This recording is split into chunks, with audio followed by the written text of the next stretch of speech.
ba yun? Okay na, okay na. Okay na po, ma'am. Nakakainis ka? Ma'am, relax lang po. Relax lang. Sorry. Nanggigila ako sa'yo, sorry. Nakakainis ka. Ma'am, okay na. Ikaw, dami-daming tao. Bakit malakas loob mo kasi may camera eh? Hindi. Ang ganda-ganda mo nga. Tontuwa ako eh. Oh. Ma'am, wag na po, ma'am. Okay na.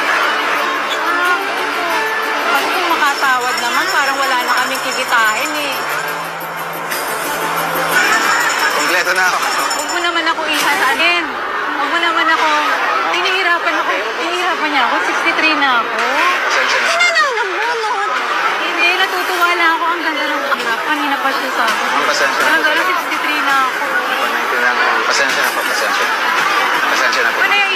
Wala mo pinapanood kita. Pero hirap ka ng hirap. Bumibili ka lang. Tawad ka pa ng tawad. Di ka na ba naawa sa amin? Ang laki naman ang kinikita mo ah. Di pa nga kami kumakain. Anong oras na oh?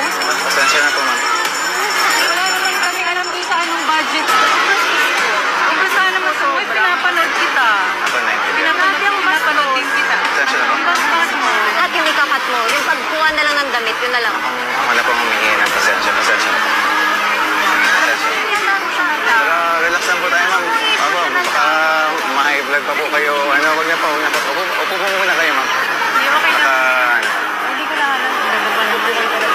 Pasensya po. Eh kung sabunutan ko din ako mo, ano mararamdaman mo? Hindi ka na natutuwa ako sa... Ay, ang ganda.